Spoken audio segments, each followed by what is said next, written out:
Good morning friends. हम लोग देखेंगे हिंदी का क्वेश्चन।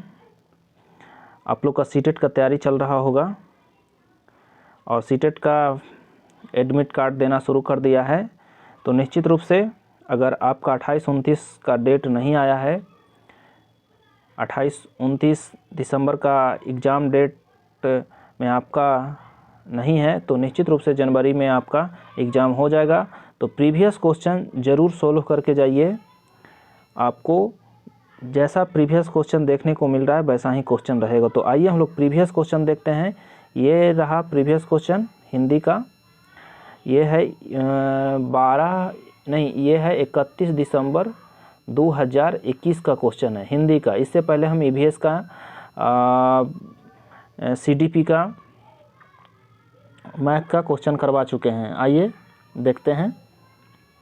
कह रहा है कि इस गद्यांश को पढ़िए और उत्तर दीजिए। तो गद्यांश को पढ़िए। मैं अक्सर सोचता हूँ कि वे शहर कितने दुर्भाग्य हैं जिनके अपना कोई खंडहर ही नहीं। उनमें रहना उतना ही भयानक अनुभव हो सकता है जैसे किसी ऐसे व्यक्ति से मिलना जो अपनी स्मृति खो चुका है, जिसका कोई अतीत नहीं। अगर मुझसे कोई नरक की परिभाषा पूछे तो वह है हमेशा वर्तमान में रहना, एक अंतरहीन रोशनी जहाँ कोई छाया नहीं, जहाँ आदमी हमेशा आंखें खोले रहता है। जब वर्तमान का बोझ असहाय हो तो अपना घर छोड़कर दूसरे घरों में चला जाता हूँ जहाँ अब कोई नहीं रहता, जहाँ अंधेरा होते ही चमगादड़ आते हैं। ये हमारे शहर में खंडहर है। शहर की स्मृतियाँ और स्वप्न का एक ऐसा भी युग था जब न शहर थे न खंडहर। आदमी अपना अतीत खुद अपने भीतर लेकर चलता था, या यूँ कहें कि स्मृति अभी तक इतिहास नहीं बनी थी। आइए उसके बाद क्वेश्चन दिया गया है। आपने गद्यांश को पढ़ा। क्वेश्चन देखिए। पहला क्वेश्चन है कि जिनके अपने कोई खंडहर नहीं है। इस शब्द का आशय क्या है? जिनका अपना कोई खंडहर नहीं है, इस शब्द का आशय है कि जिसका अपना कोई इतिहास नहीं है। शहर का कोई इतिहास लेखक के अनुसार नहीं है। आपने भी पढ़ा होगा कि भारत गाँव का देश है। इसका जो आबादी है 80% गाँव में निवास करती थी। अब तो घट करके 70% हो गया है, लेकिन पहले जो था अत्यधिक आबादी गाँवों में ही निवास करते थे। आइए दूसरा क्वेश्चन है। शहर के दूसरे घरों में चला जाता हूँ। दूसरे घरों से लेखक का आशय क्या है? दूसरे घरों से लेखक का आशय है कि ऐतिहासिक इमारतों में चला जाता है। आप देखे होंगे यहाँ पे कह रहा है कि जब वर्तमान का बोझ असहाय हो तो मैं अपना घर छोड़कर दूसरे के घरों में चला जाता हूँ जहाँ अब कोई लोग नहीं रहते हैं। अंधेरा होते ही चमगादड़ आते हैं। ये हमारे शहर के खंडहर हैं। क्या है? खंडहर है। जैसे शहर में बहुत सारे आपको खंडहर देखने को मिलेगा। जैसे पटना में कुम्हरार पार्क है। ये नालंदा चले जाइए तो वहाँ राजगीर में बौद्ध भगवान का जहाँ ज्ञान की प्राप्ति हुआ था। तो कई खंडहर आपको राजगीर में देखने को मिलेगा। नालंदा खंडहर देखने को मिलेगा। नालंदा विश्वविद्यालय था जो जला दिया गया बख्तियार खिलजी के द्वारा, आज खंडहर में तब्दील हो गया है। तो कवि यहाँ कह रहा है कि जब वर्तमान का बोझ असहाय हो जाता है तो मैं दूसरे के घरों में चला जाता हूँ। दूसरे के घरों के जाने का तात्पर्य है कि वह ऐतिहासिक इमारतों के तरफ घूमने चला जाता है। आइए अगला क्वेश्चन 93 नंबर कह रहा है। यह है आपका 93 नंबर क्वेश्चन कह रहा है कि लेखक के अनुसार कौन से शहर दुर्भागे हैं? तो लेखक के अनुसार वो शहर दुर्भागे हैं जिसका कोई स्मृतियाँ नहीं है, जिसका कोई इतिहास नहीं है। ऐसे हैं जो वो दुर्भागे हैं। लेखक के अनुसार नरक की परिभाषा क्या है? लेखक के अनुसार नरक की परिभाषा है सदैव वर्तमान में जीना। सदैव वर्तमान में जीना ये नरक की परिभाषा लेखक ने बताया है। और जब ये वर्तमान से असहाय हो जाता है तो ये लेखक खंडहर के तरफ घूमने जाता है, ये इस गद्यांश के अनुसार। अगला क्वेश्चन है 95 नंबर। 95 नंबर, वर्तमान में रहने का आशय क्या है? वर्तमान में रहने का आशय है, ये है क्वेश्चन आपका, वर्तमान में रहने का आशय क्या है? तो वर्तमान में रहने का आशय है कि ऐतिहासिकता का अनुभव ना करना। मतलब अगर आप वर्तमान में जी रहे हैं तो जो बीत गया उसकी चिंता ना करना, उसकी याद ना करना, सिर्फ वर्तमान में रहना। C number option. 96 number question है, जहां आदमी हमेशा आंखें खोले रहता है वाक्य के माध्यम से किस ओर संकेत करता है कवि? जहां हमेशा आदमी आंखें खोले रहता है तो कवि का कहना है कि वर्तमान में जो होता है वो हमेशा जगना पड़ता है, यानी रातों को भी जगना पड़ता है। ऑप्शन नंबर सी हो जाएगा। 97 सही शब्द चुनिए। शब्द जहाँ होते ही चमगादड़ आते हैं, तो आप इसमें पढ़े थे, गद्यांश में पढ़े थे, चमगादड़ कब आता है? अंधकार होते ही। तो अंधेरा होता है तो चमगादड़ आता है, तो सी नंबर हो जाएगा। 98 नंबर, कौन सा शब्द भिन्न है? इसमें भिन्न शब्द को छांटना है। तो आप देख रहे हैं कि भयानक है, भुजंग है, भयंकर है, भावुक है। भुजंग का मतलब होता है सांप, और भयानक, भयंकर, भावुक, ये सब जो है पर्यायवाची शब्द है, लेकिन ये जो भुजंग है इसका मतलब होता है सांप। एक कविता पढ़े थे ना, चंदन विश्वव्यापी नहीं लपटे रहत भुजंग। चंदन के पेड़ में हजारों सांप लपटे रहते हैं, फिर भी सांप का विष उस चंदन में नहीं जाता है। लपटे रहत भुजंग उस दोहे में था, तो वह भुजंग का मतलब सांप होता है। 99 नंबर, बेशहर कितने हैं? बेशहर कितने हैं, उचित शब्द इसमें क्या होगा? तो बेशहर कितने हैं दुर्भाग्यपूर्ण है, ये विशेषता को बतला रहा है। दुर्भाग्य नहीं होगा, दुर्भाग्यपूर्ण होगा, क्योंकि ये विशेषता को बतला रहा है। तो आइए 100 से 105 तक फिर आपको पद दिया गया है, और इसको पढ़ करके आपको उत्तर देना है। आपको सीटेट में एगो गद्यांश मिलेगा, एगो पद्यांश मिलेगा, और उसको पढ़ करके उत्तर देना रहता है। तो आइए हम लोग पढ़ते हैं। ये कह रहा है कि मोह को कहाँ ढूंढे रे बंदे, मैं तो तेरे पास में, ना मैं देवल ना मैं मस्जिद, ना काबो कैलाश में, ना तो कौनो क्रियाक्रम में, ना ही जोग बैराग में, खोजी हो तो तुरंत मिली हो पल भर की तलाश में, कहे कबीर सुनो भाई साधु सब सांसों की सांस में। ये जो पंक्ति है ये कबीर साहब की है। पहला क्वेश्चन देखिए, कह रहा है कि मैं तो तेरे पास में, जो ये काले शब्द किसके लिए प्रयुक्त हुआ है? ये जो रेड कलर का है, इस शब्द के बारे में कह रहा है कि किसके लिए प्रयुक्त हुआ है? मैं तो तेरे पास में, ये भगवान ईश्वर के बारे में प्रयुक्त हुआ है। भगवान कह रहा है कि मुझे कहाँ ढूंढते हो, मैं तो तेरे पास में हूँ। अगला क्वेश्चन आइए। अगला क्वेश्चन है 111 नंबर। कवि के अनुसार ईश्वर धार्मिक स्थानों में नहीं पाया जाता है क्योंकि वह निवास करता है किसमें? सभी प्राणियों में निवास करता है। सभी प्राणियों में निवास करता है। आपको यहाँ पद में दिया गया है कि ना मैं देवल, ना मैं मस्जिद, ना काबो कैलाश में, मैं कहीं नहीं मिलता हूँ, मैं सब जगह हूँ। 102 नंबर क्वेश्चन आइए। 102, ये रहा 102 नंबर क्वेश्चन। कवि के अनुसार ईश्वर तुरंत किसे मिल जाता है? कवि के अनुसार ईश्वर तुरंत मिल जाता है, जो समर्पित भक्त होता है उसको बहुत जल्द ईश्वर मिल जाते हैं, क्योंकि ईश्वर ने कहा है कि न मैं काशी में हूँ, न मैं मथुरा में हूँ, न मैं कैलाश में हूँ, न मंदिर में हूँ, न मस्जिद में हूँ, तुम जहाँ मुझे खोजो मैं वहीं हाजिर हूँ। तो जो समझदार भक्त होगा, समर्पित भक्त होगा, उनको मिल जाएगा। चलिए 103 नंबर, ढूंढे का अर्थ क्या है? ढूंढना, ढूंढे शब्द जो है वो क्या है? तो ये ढूंढे जो शब्द है ये क्रिया है। 104 नंबर क्वेश्चन कह रहा है सब सांसों की सांस में, क्या आशय क्या है? सब सांसों की सांस में का आशय है कि ईश्वर सर्वव्यापी है, ईश्वर सभी जगह निवास करते हैं। सब सांसों की सांस में,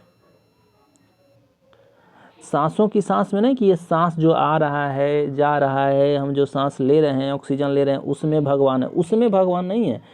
कबीर जी का कहने का मतलब है कि ईश्वर सब सांसों की सांस में है, मतलब हर जगह भगवान है, सर्वव्यापी है, सभी जगह भगवान रहते हैं। 105 नंबर क्वेश्चन, कौनों का अर्थ क्या है? कौनों का अर्थ मतलब कोई, ना कौनों क्रियाक्रम में, ना कोई हम क्रियाक्रम में हैं, ना कोई पूजा पाठ में है, हम हर जगह उपस्थित हैं। कौनों का मतलब हो जाएगा कोई।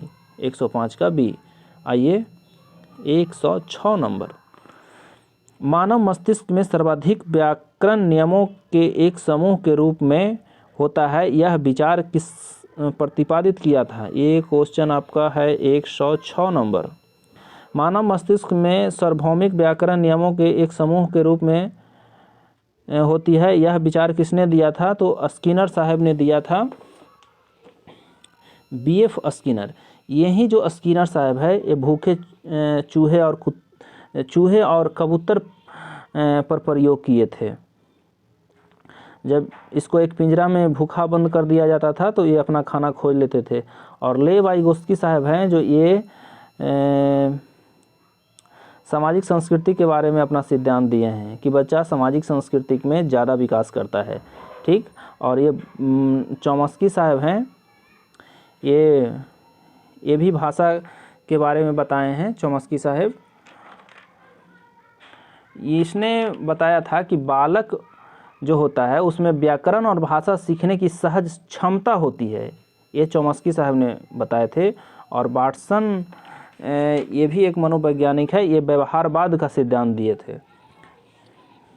आइए 107 नंबर क्वेश्चन, 107, ये रहा आपका क्वेश्चन 107 नंबर कह रहा है कि निम्नलिखित में विकास का निकटस्थ क्षेत्र कहते हैं। तो विकास का निकटस्थ क्षेत्र किसको कहते हैं? तो ये बच्चे के वास्तविक विकास और किसी दूसरे की सहायता से कर सकने वाले काम के बीच के अंतर को निकटस्थ विकास का क्षेत्र कहते हैं। ये वाइगोस्की साहब ने बताया था। कौन बताया था? वाइगोस्की साहब ने। वाइगोस्की साहब ने कहा था कि बच्चों का जो विकास होता है वो दूसरों की सहायता में, समाज में, सांस्कृतिक परिवेश में उसका ज़्यादा विकास होता है अकेले की अपेक्षा। तो उसको निकट क्षेत्र बताया था। आपने ZPD का सिद्धांत पढ़ा होगा वाइगोस्की का। तो ये बी नंबर हो जाएगा।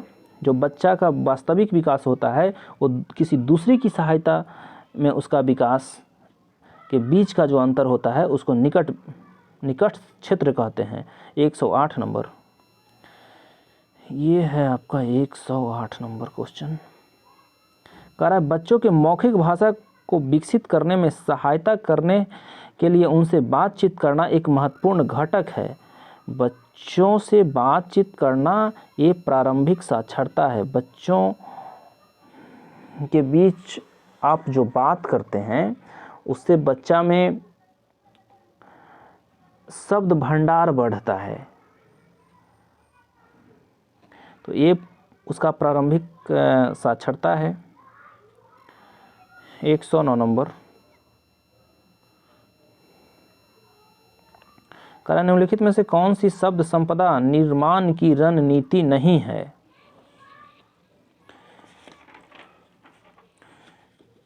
शब्द संपदा का मतलब होता है कि जो बच्चा पहले से शब्द के बारे में जानता हो, उसके पास शब्द भंडार हो, डिक्शनरी हो, तो कह रहा है कि उसको और बढ़ाने के लिए उसकी शब्द की डिक्शनरी, शब्द संपदा को निर्माण की रणनीति नहीं है। तो इस संबद्धता स्थापित करना, अब जो बच्चा पहले से शब्द भंडार है उसके पास, जिसका अर्थ वह जानता है और उसका प्रयोग भी अच्छी तरीके से करना जानता है, तो उसके साथ संबंध स्थापित करके छेड़छाड़ करना उचित नहीं है। इसीलिए संबद्धता स्थापित करना ये गलत होगा। और ये जो है शब्द संदर्भ में शब्दों को परिभाषित करना, हाँ उसके संदर्भ में और सारे शब्दों को परिभाषित करके बच्चा को शब्द संपदा बढ़ा सकते हैं। वर्णों की रूपरेखा बनाना बिल्कुल कर सकते हैं। वर्णों की रूपरेखा बनाना, शब्द के भागों में विश्लेषण करना, शब्द जो वो बच्चा जानता है उसको भागों में विश्लेषित करके बताएंगे। 110 नंबर।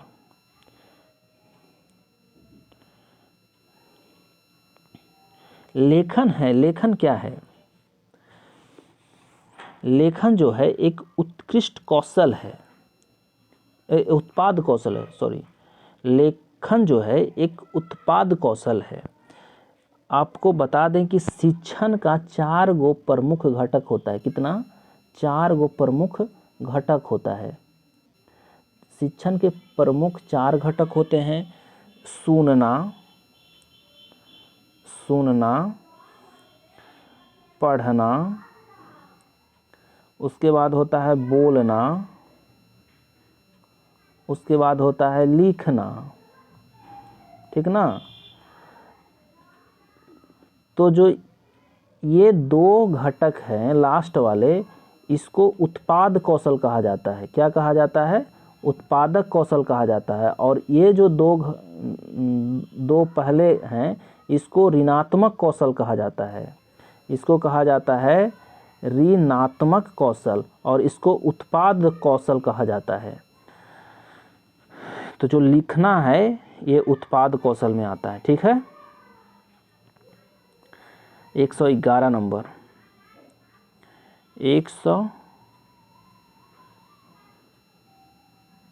देखिए, कह रहा है कि निम्नलिखित में से कौन सा कक्षा के मुद्रित लिखित समृद्ध परिवेश के निर्माण में सहायता नहीं करता है।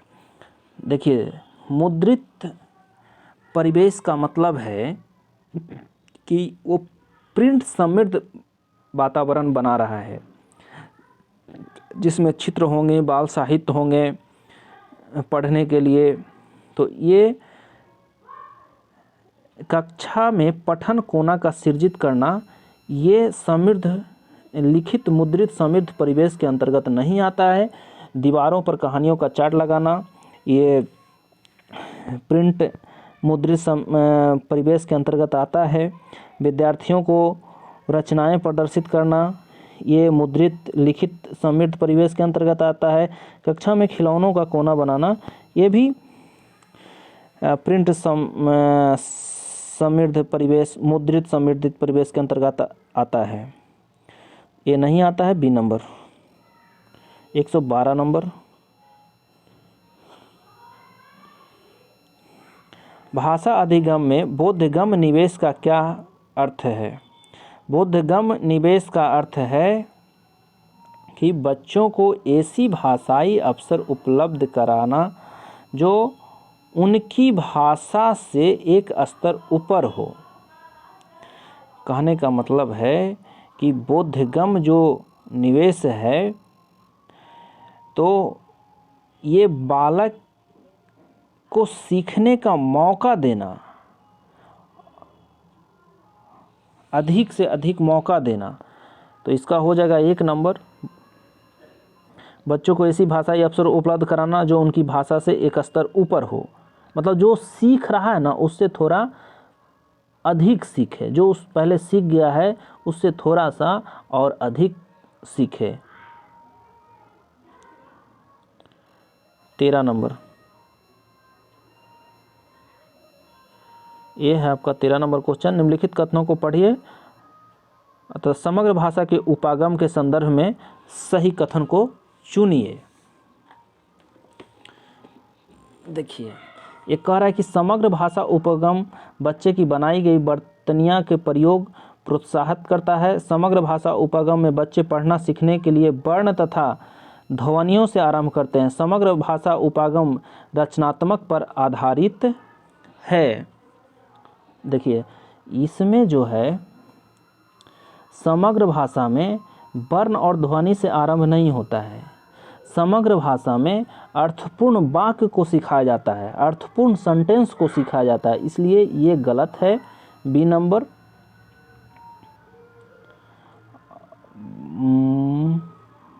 बी गलत हो जाएगा और ए और बी सही हो जाएगा, यानी बी ऑप्शन हो जाएगा। उसके बाद है 114 नंबर। 114 नंबर क्वेश्चन है, ये है कह रहा है कि एक पठन सामग्री को बारीकी से पढ़ने का अर्थ है, बारीकी से पढ़ने का अर्थ होता है कि उसमें कोई विशिष्ट सूचना आप ढूंढ रहे हैं।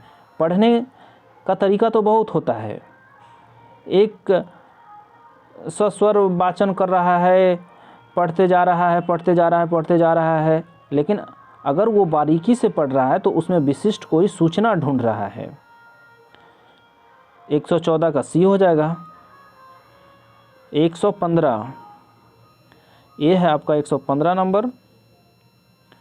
115 नंबर कहा जा रहा है कि निम्नलिखित में से कौन सा शिक्षा शास्त्र का उच्चारण तथा शब्द संपदा निर्माण में सहायता करता है। तो शिक्षार्थियों को सस्वर वाचन, शिक्षार्थियों को उच्चारण और शब्द संपदा में सहायता करता है। ये जो सस्वर वाचन है मतलब बोल बोल कर पढ़ना, बच्चा बोल बोल कर पढ़ेगा तो जो उसको उच्चारण में जो गलती होता है वो ठीक हो जाएगा, और उसके शब्द संपदा मतलब शब्द की संपत्ति, शब्द की डिक्शनरी जो उसके पास है, शब्दकोश है, उसमें भी उसका वृद्धि होता है। तो ये विद्यार्थियों को सस्वर पढ़ना चाहिए। 116 नंबर, ये है आपका 116 नंबर क्वेश्चन। कह रहा है कि किसके द्वारा प्रस्तावित किया गया कि बच्चे भाषा के सीखने के लिए अनुकूलन तथा समायोजन का प्रयोग करते हैं। जहाँ भी आप अनुकूलन देखिए, समायोजन देखिए, जीन पियाजे को मारिए, ठीक है। 117 नंबर, ये 117 नंबर है। कक्षा 1 का कबीर शांति शब्द सुनकर फांति, डांति, मानती जैसे निरर्थक शब्द बोलकर मजे लेता है। यह प्रदर्शित करता है कि वह ध्यानात्मक जागरूकता विकसित कर रहा है। कक्षा 1 क्लास का बच्चा है और वह शांति शब्द सुनता है तो वो कहता है फांति, डांति, मानती, तो इसका मतलब है कि वो ध्वनात्मक शब्द, शांति के आसपास के जो ध्वन्यात्मक शब्द है उसको बोलकर वो शांति के बारे में जागरूक हो रहा है। तो बी नंबर हो जाएगा इसका। 118 नंबर, आइए, कह रहा है कक्षा में, ये है 118 नंबर। कक्षा में दिए गए कार्य के रूप में कक्षा 3 का गीत कुछ व्याकरणिक त्रुटियां के साथ वाक्य लिखता है। निम्नलिखित में से कौन सी प्रक्रिया शिक्षक के द्वारा प्रयोग की जा सकती है।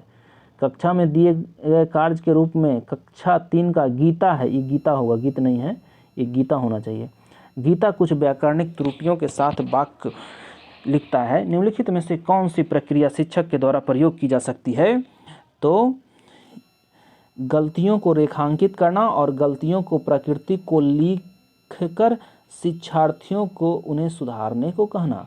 देखिए, अगर गलती लिखता है बच्चा तो उसके गलती को आप रेखांकित कर दीजिए कलम से, कि बाबू हो ये गलती है। फिर उसके बगल में गलती की प्रकृति को लिख दीजिए कि आपने कैसे इसको गलती किया है। यहाँ पे हर्षीकार होना चाहिए, आपने दीर्घीकार किया है, जैसे जैसे जो गलती किया है। उसके बाद शिक्षार्थियों को उन्हें सुधारने के लिए कहना, यानी उसको सुधारने का स्वयं मौका देना। आपने गलती के लिए निर्देशित कर दिया कि रेखांकित करके कि ये शब्द गलत है बाबू, और उसके बगल में लिख दिया कि ये इस कारण से गलती है, और उसे स्वयं सुधारने का मौका दे रहे हैं, तो ये सी नंबर ऑप्शन हो जाएगा। 119 नंबर, ये है 119 नंबर। माध्यम की भाषा में निपुणता विकसित करने के लिए घर की भाषा का प्रयोग क्या करता है? देखिए, किसी माध्यम में भाषा की निपुणता विकसित करने के लिए जो घर की जो भाषा होता है वो एक प्रभावकारी रणनीति सिद्ध होता है।